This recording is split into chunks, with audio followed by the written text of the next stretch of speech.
airstrikes against Kosovo began 2 hours ago. President Milosevic remains defiant. Russia has called for a halt to the attacks. The Serb capital Belgrade, the Kosovan capital Pristina are rocked by explosions.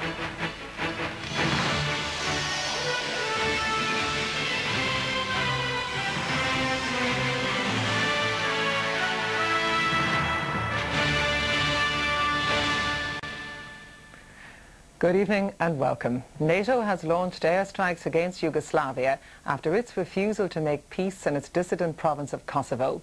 The strikes, initially by cruise missiles, began just over 2 hours ago. Among the targets hit are the military airport, an aeroplane factory, army barracks and a radar site near the capital Belgrade. Sites near Kosovo's capital Pristina, where the electricity is blacked out, and the northern city of Novi Sad. China and Russia have demanded an emergency meeting of the UN Security Council to call a halt to the attacks. And President Yeltsin has warned that he'll take military action to protect Russia and Europe's security. But President Clinton and the French, German and British leaders insist NATO had to act. The Yugoslav army says several women and children living in a barracks have been killed. After nearly a year of NATO threats against Yugoslavia, the first sign that an attack might be underway was shortly before 11 this morning, when these American B-52 bombers started taking off from RAF Fairford in southern England. Each of them can carry more than a dozen air-launched cruise missiles. NATO is concerned about its air crews being shot down, and Yugoslavia's air defences are more sophisticated than Iraq's, which the US has much experience of. So the first wave of attacks was to rely heavily on the pilotless cruise missiles which can fly under radar. They would attack the anti-aircraft missile sites and radar installations, not just in Kosovo but across Yugoslavia. They're launched from ships like these ones used against Iraq last December and from submarines and aircraft. Then just after 6 o'clock this evening Irish time, waves of NATO aircraft were seen taking off from Aviano Air Base in Italy. NATO has committed about 400 aircraft to the offensive, more than half of them coming from the US. They're mainly based in Italy and on ships in the Adriatic. Just after 7, the first explosions were heard. There were at least 4 massive blasts in the area around Pristina, the Kosovo capital. The targets included the airport there, and the city was plunged into darkness. Several more were heard in the Belgrade area, and at least 5 explosions rocked the industrial city of Novi Sad. First reports did not include any details of casualties, either civilian or military. We and our NATO allies have taken this action only after extensive and repeated efforts to obtain a peaceful solution to the crisis in Kosovo. But President Milosevic, who over the past decade started the terrible wars against Croatia and Bosnia, has again chosen aggression over peace. He has violated the commitments he himself made last fall to stop the brutal repression in Kosovo. But the decision to bomb Yugoslavia is the biggest rift between the West and Russia since the end of the Cold War. Moscow has now called for an emergency meeting of the UN Security Council tonight, where the divisions will be stark. Walt Kilroy, RTE News. President Milosevic went on national television to make a brief statement this afternoon, repeating his position that he will not accept foreign troops on Serbian soil. He said he'd persevere with efforts to find a peaceful resolution to the Kosovo problem, but said the country would defend itself if attacked. Bilo u pitanju samo Kosovo, mada je i Kosovo za nas od ogromne važnosti. Ovdje je u pitanju sloboda čitave naše zemlje, a Kosovo bi samo predstavljalo vrata kroz koja je trebalo da uđu strane trupe. Mr. Milosevic said the best thing people could do was carry on as normal, and that they pretty much have tried to do, with the streets of Belgrade thronged pretty much as usual, though there was panic buying of petrol and diesel supplies, leading to queues at filling stations. Supermarket managers told us that people were buying up canned goods and bottled water in preparation for airstrikes. Most of the customers were those with jobs. The poor, and there are lots of them in this sanctions-hit country, just have to get by as best they can.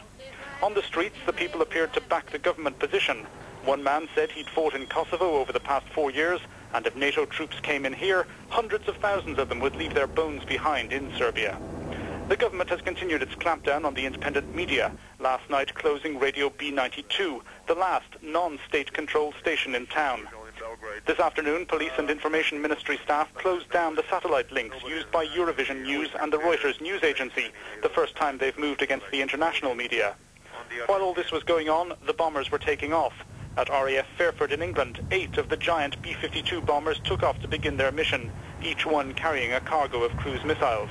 Those missiles will be used against the Yugoslav air defense system, described by military analysts as the most sophisticated in the Balkans. Meanwhile, in Kosovo itself, there were all the by now customary signs of a continuing army and police offensive, burning villages and refugees streaming over the border into Macedonia. Sean Whelan, RTE News, Belgrade. And we're going over to Sean Whelan now in Belgrade. Sean, what is the situation there on the ground tonight? The situation is that the local media started reporting these attacks at 8:25 your time. That's about almost 1.5 hours after the attacks began. They said that the criminal alliance of NATO had begun aggression against the Federal Republic of Yugoslavia by launching a series of missile attacks.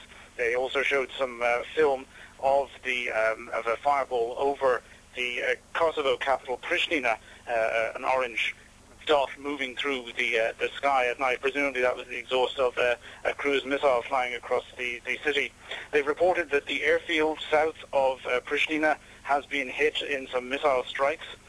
They are also reporting that the airfield in Podgorica, the provincial capital, or the state capital rather, of Montenegro, has also been hit. They are reporting that the town of Novi Sad, up near the Hungarian border, has been hit. We believe there are some anti-aircraft defenses there. Also, the town of Kragujevac, which is where the Zastava plant is based. That's a major arms manufacturing centre for the whole of Yugoslavia and will be a major supplier of weaponry to the Yugoslav military forces. It also, interestingly enough, makes the Yugo car, which used to be on sale in Ireland at one stage. Also here in Belgrade, the military airfield to the southwest of the city has also been hit. 3 explosions were seen in the distance. It's about 20 kilometers from here. The center of the city itself is still more or less as normal. The lights are still on, although in the very center of the city, where a lot of government offices are, the lights have dimmed noticeably in the past hour. There are still people driving across the bridges, across the River Sava here, although considerably less than were driving at the same time last night. Generally, the city is quiet and calm, but still illuminated, still lit up, unlike in Pristina, where there is a power cut and the city has completely closed down. Here in Belgrade, it's still quite calm at the moment, and we've heard nothing since the first round of strikes about an hour ago. Sean, thank you for that. And we're being joined now by our Europe correspondent, Tommy Gorman. Tommy, you've been covering the summit in Berlin, of course, when the war actually broke out. What's the atmosphere like there?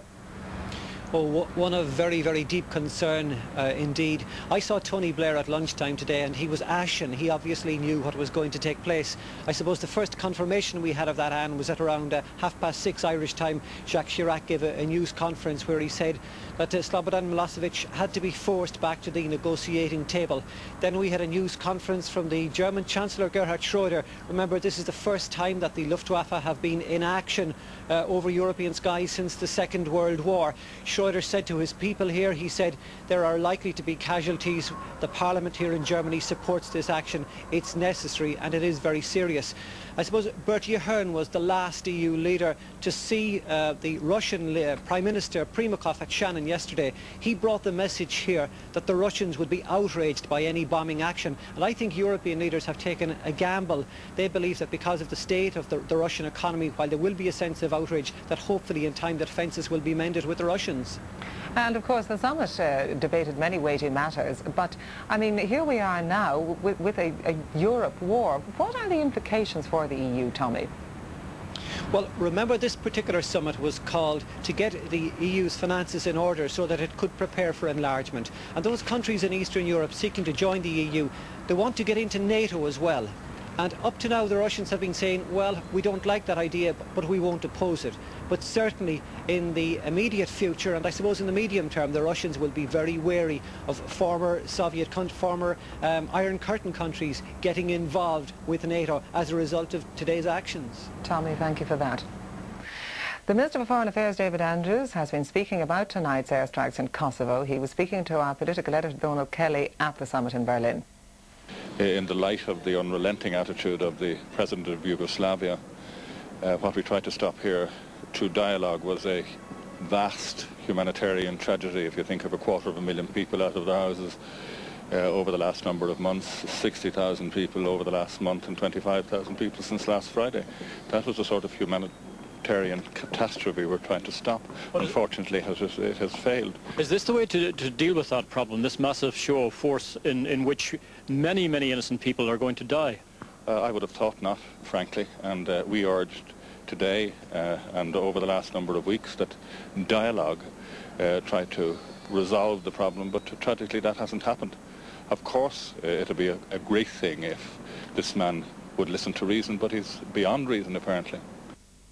Earlier today, the Republic of Ireland's European qualifying tie against Macedonia was finally postponed.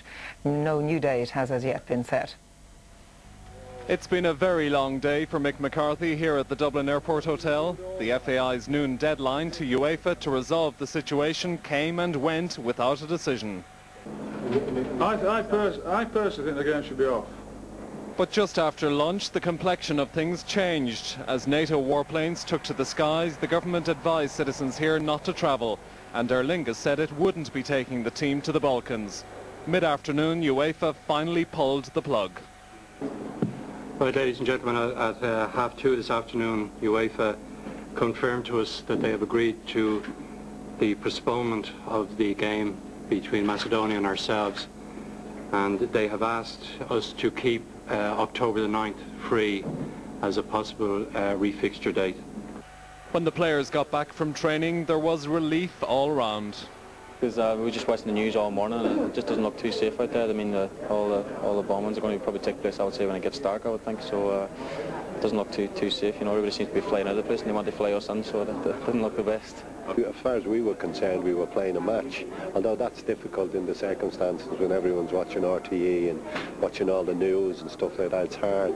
The fans will get their money back. I'm 99% certain of that. They did on the last game, and we'll do everything we can, as we always have done. So they should be okay. And so this saga is finally over. The players are free to go home, and for them that means a weekend off. Gareth O'Connor, RTE News at Dublin Airport. And there we take a break. Still to come on the 9 o'clock news, more on the Kosovo crisis. A murder investigation in Dublin following the killing of a man at a halting site. And Chile's General Pinochet still faces extradition proceedings to Spain, but on reduced charges.